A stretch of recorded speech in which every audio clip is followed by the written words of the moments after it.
आज जिस घटना के बारे में मैं आपको बताने वाला हूं वो दुनिया में किसी का भी एक बुरा सपना हो सकता है। जी हां, एक ऐसा बुरा सपना जो एक मूवी के रूप में भी निकलकर सामने आया। एक ऐसी घटना के बारे में मैं आपको बताने वाला हूं जिसका कोई अता पता नहीं था कि ये सब कुछ हुआ कैसे। सब कुछ बताऊंगा आपको इस बहुत ही हॉरर इंसिडेंट के बारे में। लेकिन उससे पहले, मेरा नाम है विकी और आप देख रहे हैं मिस्टीरियस दुनिया का एक और बहुत ही कमाल का एपिसोड। आप प्लीज इस वीडियो को एक लाइक कर दें और कमेंट्स में पिक में लिख दें ताकि कल की वीडियो में मैं आपको शाउट आउट दे दूं। और हाँ यार, ये मेहंदी ऐसे ही नहीं लगी है। 23 फरवरी की शादी थी मेरी और सब कुछ अच्छे से हो गया और इसी में ही मैं थोड़ा बिजी चल रहा था। पॉडकास्ट पे भी इसी की वजह से वीडियोस नहीं आ पा रही थी और यहाँ भी थोड़ा इरेगुलर जो है मैं हो चुका था। बट हाँ, अब सब कुछ हो चुका है, फ्री हो चुका हूँ सब चीज़ों से।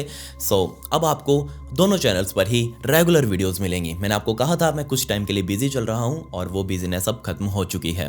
और कमाल की बात ये रही कि आप में से बहुत सारे लोगों ने पहले ही गेस कर लिया था। इंस्टाग्राम पर भी मुझे बहुत सारे डीएम्स वगैरह आए, बहुत सारे कमेंट्स भी आए और इनफैक्ट कि यहाँ वीडियोज़ पर भी काफ़ी सारे कमेंट आए कि कुछ तो होने वाला है, कुछ होने वाला है। बट हाँ, मैंने किसी का भी रिप्लाई नहीं दिया था क्योंकि मैंने सब कुछ बहुत शॉर्ट में किया था। एंड बहुत सारे लोगों ने विश भी किया मुझे पर्सनली आकर, सो उसके लिए भी मैं आपका तहे दिल से आभारी हूँ। अब वीडियो की तरफ।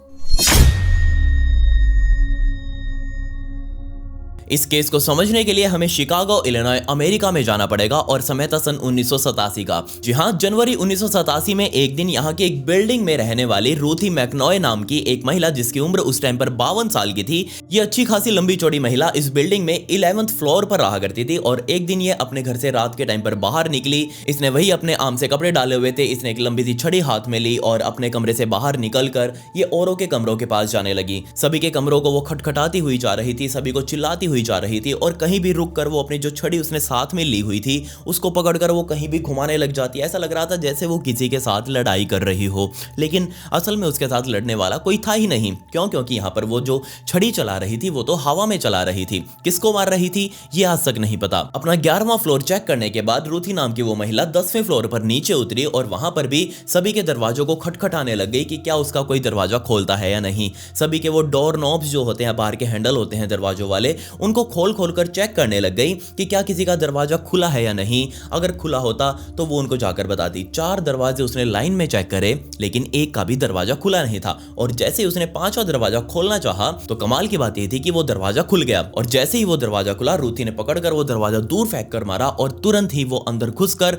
चिल्लाने लग गई कि हे देखो, मैं तुम्हारे घर के अंदर आ चुकी हूं, तुमको अपना ध्यान रखना चाहिए। अब इस घर के अंदर रहने वाली महिला असल में उस टाइम पर अपने किचन में खाना वगैरह बना रही थी रात का। और जैसे ही उसने अपने घर में रूथी को देखा तो वो डरी नहीं बिल्कुल भी, बल्कि वो तो यहाँ पर बहुत ज्यादा परेशान हो चुकी थी। क्योंकि यहाँ पर रूथी इस तरीके से पहली बार नहीं बल्कि काफी बार पहले भी उसके घर में आ चुकी थी और घर में आने के बाद वो वापस जाने का नाम ही नहीं लेती। तो अब सवाल ये था कि असल में रूथी ये सब क्यों कर रही थी। तो इसका जवाब है कि जिस बिल्डिंग में ये लोग रहा करते थे ये शिकागो, इलिनॉय की सबसे खतरनाक बिल्डिंग मानी जाती है। असल में ये बिल्डिंग बहुत ज्यादा पुरानी हो चुकी थी और इसी वजह से यहाँ जो लोग रहा करते थे इस बिल्डिंग में, ज्यादातर अमीर पार्टीज, वो तो इसको छोड़कर जा चुके थे। अब उनका घर पीछे यहाँ लावारिस छूट गया, घर के दरवाजे वगैरह टूट चुके थे। तो यहाँ पर गैंग्स वगैरह ने अपना अड्डा बना लिया। बहुत सारे गैंग्स अलग अलग इस बिल्डिंग में आकर रहने लगे और आज भी यह माना जाता है कि ये बिल्डिंग ऐसी है जिसके अंदर हर हफ्ते में एक ना एक मर्डर तो जरूर होता ही है, एक एवरेज के हिसाब से।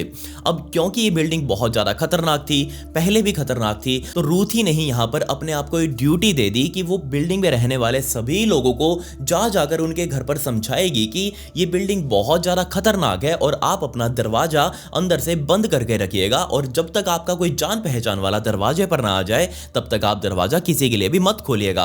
वो डेली यहाँ पर रात को उतरती अपने घर से, सभी के दरवाजों को जाकर खटखटाती और अगर उसे कोई दरवाजा खुला मिल जाता तो वो दरवाजे को अंदर की तरफ मारकर अंदर घुस जाती और सीधा जाकर चिल्लाने लग जाती कि मैं देखो तुम्हारे घर के अंदर घुस गई हूं, अब मैं आ सकती हूं तो कोई और भी तुम्हारे घर के अंदर घुसकर तुम्हारा मर्डर कर सकता है, तुम्हारी फाइल निपटा सकता है। अब जैसे ही रूथी उस महिला के घर में घुसी थी तो यहाँ वो महिला बहुत ज्यादा परेशान हो गई क्योंकि वो रूथी उसके घर में पहली बार नहीं घुसी थी। जैसे ही रूथी को उसने देखा, उसने रूथी को बाहर जाने के लिए कहा, मुझे काम करने दो, मुझे खाना वगैरह बना दे, तो तुम अभी बाहर निकलो, मेरे पास तुम्हारे लिए कोई टाइम नहीं है। लेकिन रूथी बाहर जाने को तैयार नहीं थी। वो अपनी छड़ी घुमाते हुए बार बार उसके आगे आने लगी और कहने लगी कि मैं घुस सकती हूँ तो कोई भी घुस सकता है। इस बात से परेशान होकर उस महिला ने अपना फोन उठाया और सीधा पुलिस को कॉल कर दिया। तो अब तक आपको यहाँ ये बात तो समझ आ चुकी होगी कि ये जो रूथी है ये थोड़ी सी मेंटली अनस्टेबल है, लेकिन यहाँ मैं आपको कहूंगा कि वो थोड़ी सी नहीं बल्कि पूरी ही मेंटली अनस्टेबल हो चुकी थी और वो अकेली ही पिछले काफी लंबे टाइम से इस बिल्डिंग में रह रही थी। अब इस बिल्डिंग के अंदर जो गैंग्स रहते थे उनका भी भाईचारा बन चुका था रूथी से, और उन्होंने सबने कह दिया था कि हम चाहे किसी को भी मारे लेकिन बेचारी रूथी को तो कुछ नहीं कहेंगे। अब इस बात से रूथी बहुत ज्यादा परेशान होकर डिप्रेशन में गई और वो पागल भी हो चुकी थी। लेकिन यही इसका पागलपन इसके लिए बहुत दिक्कतें भी पैदा कर रहा था। ये सारा सारा दिन तो बिल्डिंग में ऊपर नीचे चक्कर मारती रहती, ये जब भी बाहर जाती तो ये अनजान लोगों से बहुत ज्यादा डर कर रहती। उसको लगता था कि कोई उसको आकर मार डालेगा, कोई भी उसको आकर पीटने लग जाएगा, तो इसलिए जो भी कोई अनजान व्यक्ति इसके साइड में से गुजरता तो ये उसके ऊपर टूट कर पड़ती कि तुम मुझसे दूर रहना, मेरे पास मत आना, मैं तुम्हारा बहुत कुछ बिगाड़ दूंगी। ऐसे ऐसे चीजें वो यहाँ कह रही थी। इसके अलावा यहाँ पर रूथी कभी भी बाहर खाना नहीं खाती थी। बाहर का खाना उसने खाना बिल्कुल बंद कर रखा था, क्योंकि उसको डर था कि अगर उसने बाहर का खाना अपने हाथ में लिया और वो खाने ही लगेगी जैसे ही, तभी कोई अनजान व्यक्ति आएगा और उसका खाना छीनकर यहाँ से भाग जाएगा और उसको कुछ खाने को नहीं मिलेगा। इसके अलावा जब भी उसको कोई चिट्ठी पत्र मेल वगैरह आता था उस बिल्डिंग के मेल बॉक्स में, जब भी वो चेक करने के लिए जाती और पढ़ती तो उसको हमेशा ऐसे ही लगता था कि जरूर उसके लिए ये मेल है, कोई उसे फिरौती वगैरह मांग रहा है, कोई आएगा और उसका सारा पैसा उसे खींच कर ले जाएगा। और इसी डर के अंदर रूथी रहते रहते अब पूरी तरह से पागल हो चुकी थी। खैर, अब वापस चलते हैं उसी 10th फ्लोर वाले अपार्टमेंट में जिसके अंदर रूथी अभी अभी अपनी छड़ी लेकर घुसी थी और उस महिला को डरा रही थी। उस महिला ने पुलिस को कॉल किया। पुलिस वालों ने कहा कि ठीक है, कोई बात नहीं, 5-7 मिनट आप और झेलो इसे, हम अभी आते हैं। पुलिस वाले मौके पर पहुंचे और उन्होंने रूथी को समझाया कि ठीक है, कोई बात नहीं, ये महिला अब समझ चुकी है, ये अपना दरवाजा अब दोबारा खुला नहीं रखेगी, तुम अभी तो अपना उठाकर तामझाम अपने कमरे में जाओ और इसको यहीं आराम से सोने दो। रूथी ने कहा कि नहीं, ऐसे नहीं समझेगी, मैं इसको यहीं रुक कर समझाऊंगी, जब तक इसके साथ कुछ होगा नहीं तब तक इसको अकल नहीं आएगी। पुलिस वालों ने पकड़कर उसे उठाकर बाहर रख दिया और महिला ने अपना दरवाजा बंद कर लिया। ये मैटर यहीं निपट चुका था। इस पॉइंट तक आते आते आप यहाँ ये तो समझ चुके होंगे कि रूथी एक तो पागल है और दूसरा यहाँ उसको हमेशा डर के साए में रहना पड़ता है, और रहना मजबूरी भी था, क्योंकि ये जो बिल्डिंग थी अपने एरिया में नहीं अपने राज्य में पूरे बदनाम थी। हर कोई यहाँ इस बिल्डिंग से बाहर निकलकर अपनी अच्छी जिंदगी स्टार्ट करना चाह रहा था, लेकिन दिक्कत आ रही थी सिर्फ और सिर्फ पैसों की। रूथी भी एक टाइम पर यहाँ इस बिल्डिंग को छोड़कर अपना घर कहीं और लेना चाहती थी, लेकिन उसके पास कोई पैसा ही नहीं था जिससे वो कहीं और घर खरीद सके। तब आया फरवरी 1987 का समय, जब यहां पर किसी ने रूथी को बताया कि तुम सरकारी संस्था के चैरिटी प्रोग्राम्स वगैरह चल रहे हैं जिसके अंदर तुम्हारी मेंटली हेल्थ का कुछ इलाज वगैरह वो कर सकते हैं, तुम वहां जाकर ज्वाइन क्यों नहीं करती। तो रूथी तो यहां वेली ही थी, उसने सारा अपना झोला झपटा उठाया और वो संस्था के प्रोग्राम में पहुंच चुकी थी। वो कई दिनों तक यहां उस संस्था के प्रोग्राम में डेली जाती रही, लेकिन उसको कुछ फर्क नहीं पड़ रहा था। फर्क पड़ा जब यहां पर उन संस्था वालों ने इस रूथी के लिए गवर्नमेंट में आगे अप्लाई कर दिया कि ये मेंटली डिसेबल है और इसको डिसेबिलिटी पेंशन्स मिलनी चाहिए। जी हाँ, अमेरिका में भी दिव्यांग लोगों के लिए या फिर विकलांग लोगों के लिए अलग से पेंशन दी जाती है। वहां पर इन दिव्यांग और विकलांगों में मेंटली अनस्टेबल लोग भी शामिल हो सकते हैं, और अब यहाँ पर उस लिस्ट में नाम आ चुका था रूथी मैकनॉय का। अब जैसे ये बात रूथी को पता लगी कि उसको डिसेबिलिटी पेंशन मिलने वाली है, वो बहुत ज्यादा खुश हुई, और हद तो तब हो गई जब उसको पहली ही बार में $2000 की डिसेबिलिटी पेंशन मिल चुकी थी। अब जैसे ही उसको पहली बार $2000 मिले, वो बहुत ज्यादा एक्साइटेड हो गई कि इतने पैसों का वो क्या करेगी। लेकिन दिक्कत यहाँ ये थी, ये पैसे ना सिर्फ इसके लिए खुशी लेकर आए थे बल्कि डर भी लेकर आए थे। उसको हमेशा माइंड में डर रहने लगा था कि उसके पास $2000 हैं और वो कैसी बिल्डिंग में रहती है, और ये बिल्डिंग में रहते हुए कोई भी उससे $2000 उसके लूट सकता है। लेकिन अच्छी बात यहाँ ये भी थी कि ये पेमेंट उसकी हर महीने आने वाली थी। ये नहीं पता था कि हर महीने 2000 ही आएंगी या फिर कितनी आएंगी, लेकिन हाँ ये पक्का था कि हर महीने कुछ ना कुछ जरूर आने वाला था। उसने अब नया घर ढूंढना आसपास शुरू कर दिया था कि वो नया घर लेगी और उसकी EMI में हर महीने जो सरकार उसको पैसे देगी वो उन पैसों को आगे मालिक को दे देकर अपना घर वो नाम करवा लेगी। उसका मकसद बस यही था कि वो एक नया घर लेगी और उस घर में अपने दोनों पोते पोतियों को लेकर आ जाएगी, क्योंकि उसके जो पोते पोतियां थे वो उसके बहुत ज्यादा क्लोज थे और वही थे जो इस पूरी दुनिया में उसको एक्सेप्ट कर रहे थे। इसके अलावा उससे कोई मिलना नहीं चाह रहा था, लेकिन उसके पोते पोतियां इस वाली बिल्डिंग में, यानी कि जो पुराने जो गैंग्स वाली बिल्डिंग थी उसके अंदर आ नहीं सकते सकते थे क्योंकि उन्हें इसमें आने से डर लगता था। अब यहाँ पर रूथी बहुत ज़्यादा एक्साइटेड कि वो तो अब अपने बच्चों के पास रहेगी, उनको भी अपने साथ रख लेगी, और वो बहुत ज़्यादा अंदर से खुश हो गई। अब ये जो नई नई खुशी आई थी, ये खुशी उससे बर्दाश्त हो रही थी या नहीं हो रही थी, ये तो मुझे अभी तक सही से समझ नहीं आया। लेकिन यहाँ उसने इस खुशी खुशी में ही बहुत सारे नए नए काम स्टार्ट कर दिए। जैसे कि उसने सबसे पहले तो आर्ट प्रोजेक्ट्स वगैरह शुरू कर दिए, उसने अपनी हाई स्कूल की डिग्री पूरी करनी शुरू कर दी, साथ ही वो पेंटिंग्स वगैरह बनाने लगी। और इसके अलावा जो सबसे मेन जो काम वो कर रही थी वो था अपने धर्म के लिए बिल्कुल कट्टर बन जाना। जी हाँ, आज जैसे बहुत सारे बाबा टीवी पर आकर अपने मोटिवेशनल स्पीच वगैरह देते हैं, अपने धर्मों की बातें करते हैं, अपनी स्पीच देते हैं, अपनी जो भी है कथा वगैरह सुनाते हैं, जो भी है बहुत अच्छी बात है। कुछ अच्छे भी हैं, कुछ बुरे भी बहुत हैं, बुरे कुछ ज़्यादा हैं, अच्छे बहुत कम हैं। तो ये बाबा अमेरिका में भी होते हैं और उनका भी जो लाइव प्रसारण है वो टीवी के ऊपर दिखाया जाता है। और 1980 के दशक में भी ऐसे ही बहुत सारे बाबा थे और उनके भी लाइव प्रसारण उस टाइम पर टीवी पर दिखाए जाते थे। और इन्हीं लाइव प्रसारणों से बहुत ज़्यादा अट्रैक्ट हो चुकी थी हमारी रूथी मैकनॉय। जब भी वो टीवी पर इन बाबाओं को देखती तो उन बाबाओं के भाषणों को सुनकर वो सीधा उनके मेल लिख देती। रूथी को यहाँ पर ये बाबा ही भगवान दिखाई दे रहे थे उनके धर्म के लिए। तो यहाँ उनको वो मेल लिखती, उसके अंदर लिखती कि मेरे पास अब पैसा आ गया है लेकिन मुझे फिर भी आपके चमत्कार की ज़रूरत है, आप मुझे कृपा करो मेरे ऊपर, मेरी कृपा पता नहीं कहाँ रुकी हुई है, कौन सा गोलगप्पा मैं खाऊं जो मेरी कृपा आ जाए। ऐसे ऐसे बातें वो यहाँ पर उसमें लिख रही थी और वो डेली की डेली यहाँ पर अलग अलग बाबाओं को वो लेटर्स वगैरह भेजती, सिर्फ इस उम्मीद में कि कोई तो बाबा उसका रिप्लाई करेगा और यहाँ पर उसकी जिंदगी में कोई ना कोई चमत्कार हो जाएगा। आपने टीवी पर भी बहुत सारी एड्स वगैरह देखी होगी, जैसे कि ये यंत्र लो, इससे आपके घर में कृपा आएगी, पैसा आएगा, ये बैंड पहन लो, इससे भगवान की कृपा आपके ऊपर हो जाएगी। अब ऐसे ही स्कैम्स अमेरिका में उस टाइम पर भी चला करते थे और इन स्कैम से बहुत ज़्यादा प्रभावित हो चुकी थी हमारी रूथी मैकनॉय, क्योंकि बाबाओं ने उसको टीवी पर आकर ये कहा था कि ये सब चीज़ें यूज़ करने से उसके ऊपर कृपा आएगी। अब ये चीज़ जब रूथी को पता चली तो रूथी ने सारे आइटम मंगवाने शुरू कर दिए। सबसे पहले तो उसने एक लकड़ी का छोटा सा टुकड़ा मंगवाया और वो टुकड़ा तकरीबन $1700 का था।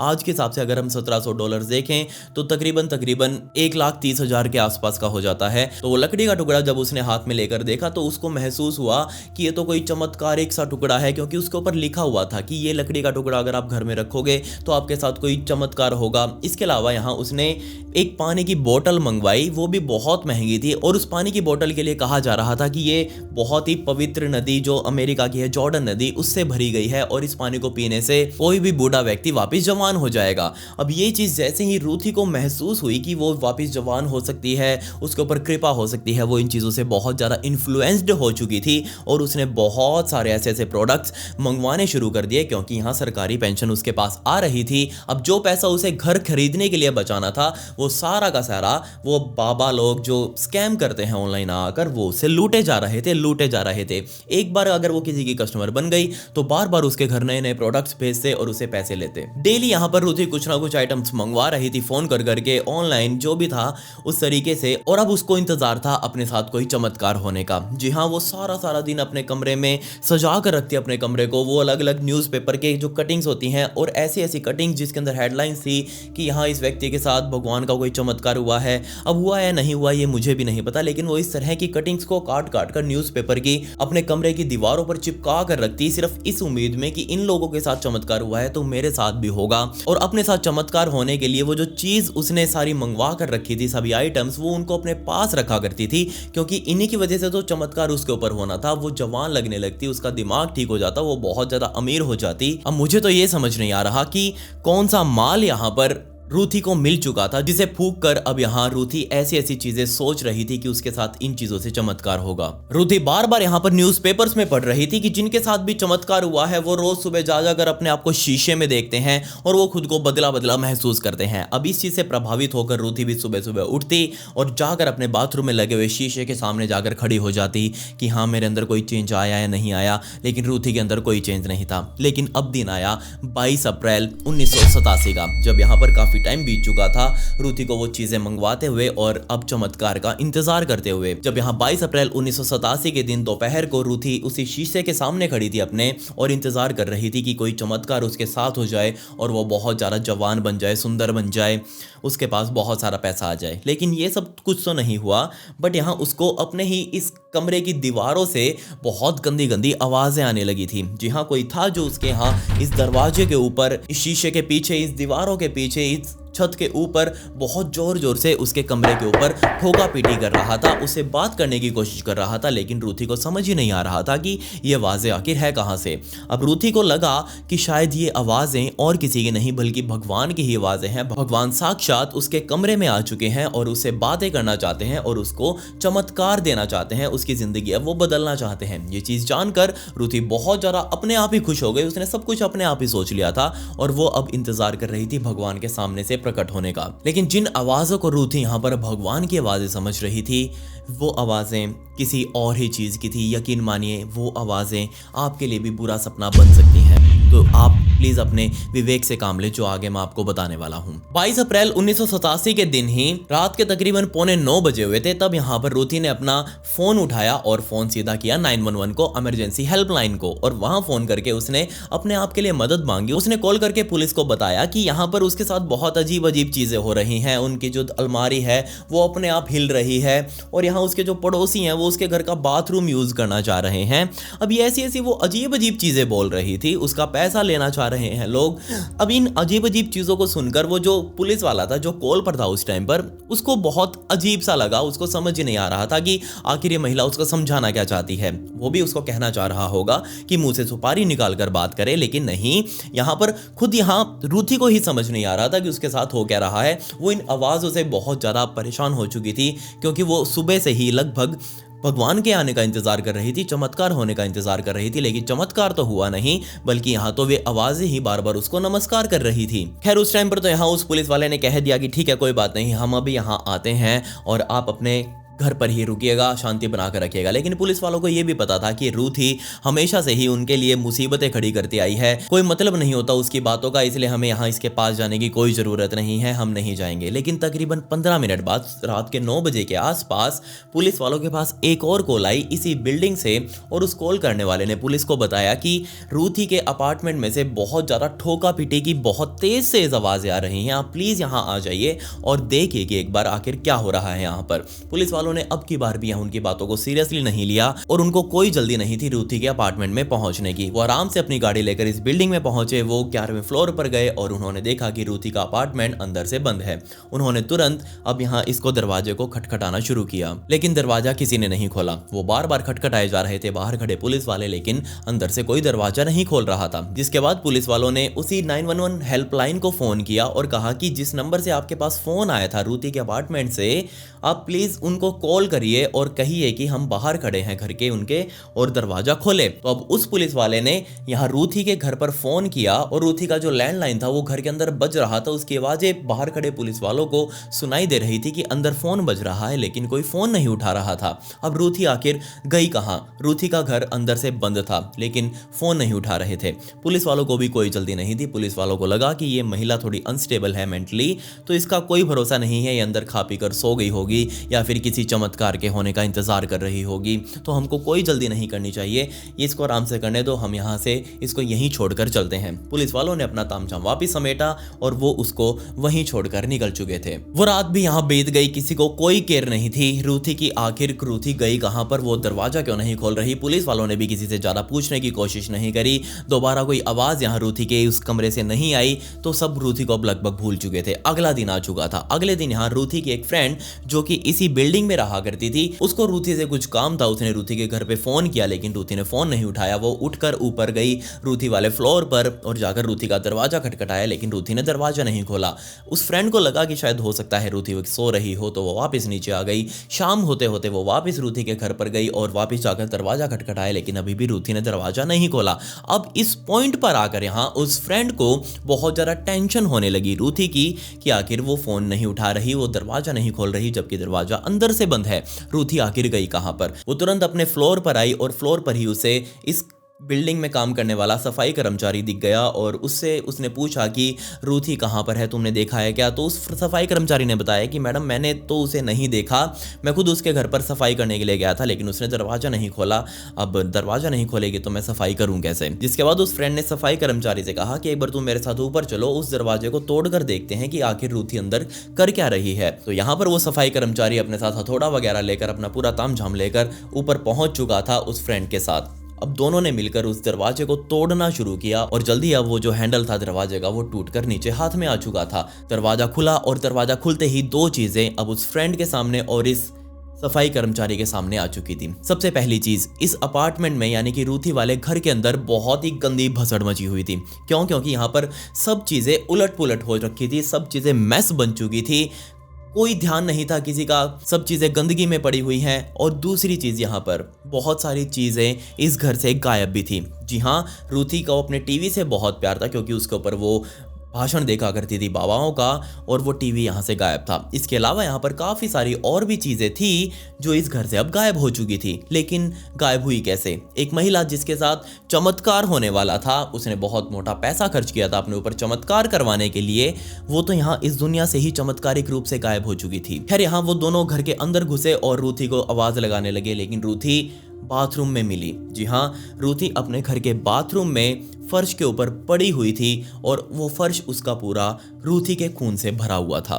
खून के बीच में ही यहाँ रूथी पड़ी थी। लेकिन इस चीज़ को देखकर उसकी फ्रेंड और वो सफाई कर्मचारी बहुत ज़्यादा डर गए। वो तुरंत बाहर की तरफ भागे और उन्होंने पुलिस वालों को कॉल कर दिया। पुलिस वालों ने मौके पर आकर इस क्राइम सीन का जायजा लिया। उन्होंने पहले चेक किया, रूथी यहाँ पर मर चुकी थी और रूथी की लाश को तुरंत अब ऑटोप्सी के लिए भिजवाया गया। जिसके बाद पुलिस वालों ने एक लिस्ट बनाई कि आखिर यहाँ से क्या क्या सामान गायब हुआ है, रूथी के साथ आखिर कौन कौन था इस घर के अंदर। और यहाँ पर पुलिस वालों को एक बहुत ही अजीब चीज़ दिखाई दी, और वो अजीब चीज़ ये थी कि जहाँ पर रूथी की लाश पड़ी हुई थी जिस बाथरूम के अंदर, उसी बाथरूम में वो शीशा भी तो लगा हुआ था जिसके अंदर वो खड़े होकर बार बार अपने आप को शीशे में देखा करती थी ताकि उसके ऊपर कोई चमत्कार हो जाए। लेकिन अब वो शीशा यहां से गायब हो चुका था।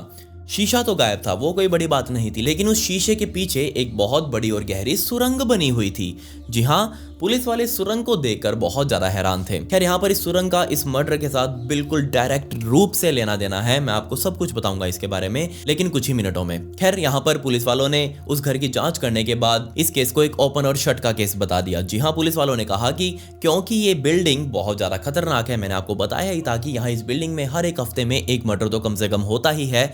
तो पुलिस वालों को लगा कि ये बिल्डिंग बहुत ज्यादा खतरनाक है और जरूर रूथी ने अपना दरवाजा किसी गलत पर्सन के लिए खोल दिया होगा और उस गलत पर्सन ने आकर यहां रूथी को निपटा डाला।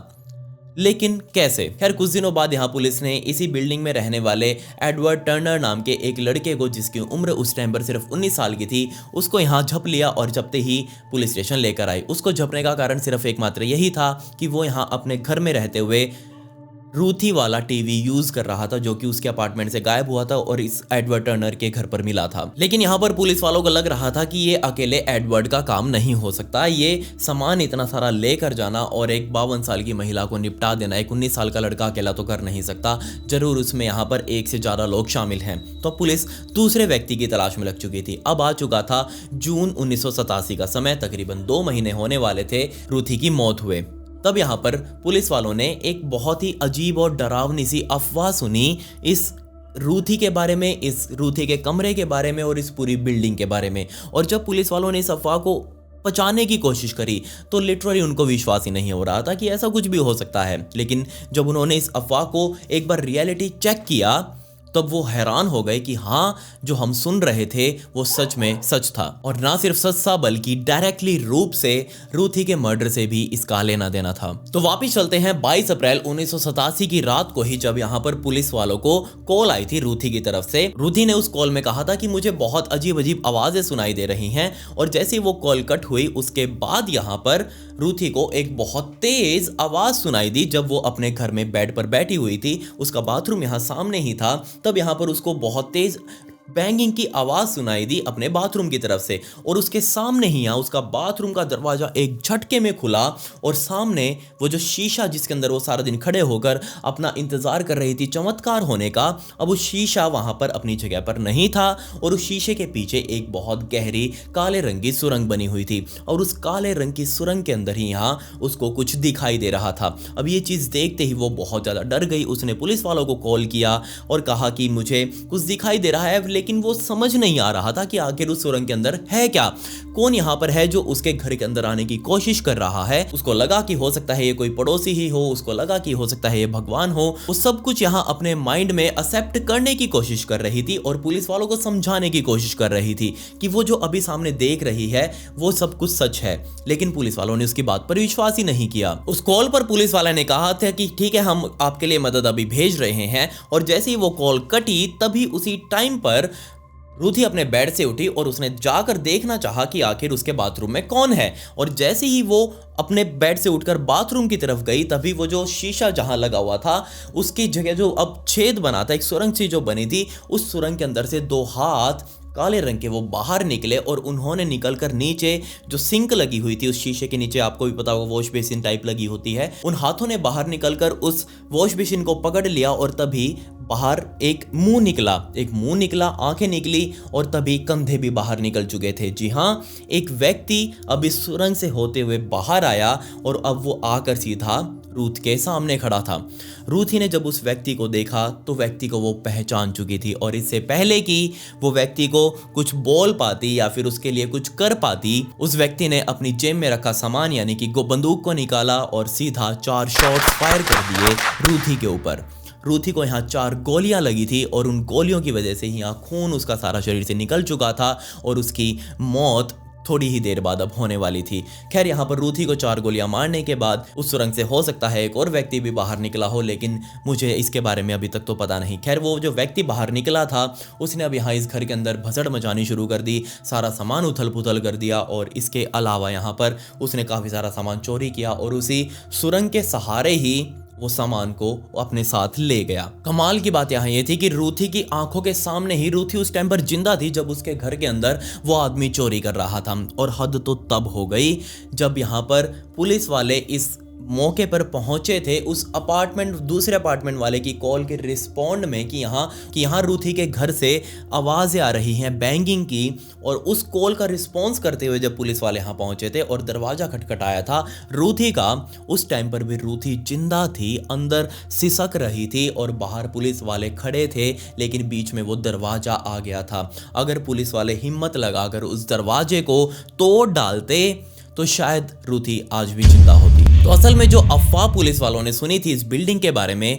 वो ये थी कि इस बिल्डिंग को एक मर्डर प्रोजेक्ट के तहत बनाया गया था। जी हाँ, ये जो बिल्डिंग अभी आप देख रहे हैं अपनी स्क्रीन पर, ये जो बनाई गई है ये एक मर्डर प्रोजेक्ट के तहत तैयार की गई थी और इस बिल्डिंग की दीवारों के अंदर रास्ते बने हुए हैं और वो रास्ते सीधा हर अपार्टमेंट के बाथरूम में जाकर खुलते हैं। मतलब कि आपको अगर किसी अपार्टमेंट से दूसरे अपार्टमेंट में जाना हो तो आप सीढ़ियों से नहीं जाएंगे, लिफ्ट से नहीं जाएंगे, आप जाएंगे सुरंगों से अपने बाथरूम से दूसरे घर के बाथरूम तक। जी हाँ, इस बिल्डिंग के सभी अपार्टमेंट्स के जो बाथरूम बने हुए थे उनमें जो शीशे लगे हुए थे वो शीशे नहीं बल्कि असल में दरवाजे थे उस सुरंग के। उन शीशों को हटाकर कोई भी व्यक्ति यहाँ इन सुरंगों के अंदर जाकर किसी के भी अपार्टमेंट में घुस सकता था और अपार्टमेंट में घुसने के बाद वो चाहे तो उस अपार्टमेंट वाले के साथ कुछ और मर्जी करे, वो उसके ऊपर है। अब यहाँ बिल्कुल ऐसा ही कुछ हुआ था बेचारी रूथी के साथ। अब उसको जहां लग रहा था कि ये जो आवाज़ें उसके तरफ से आ रही हैं,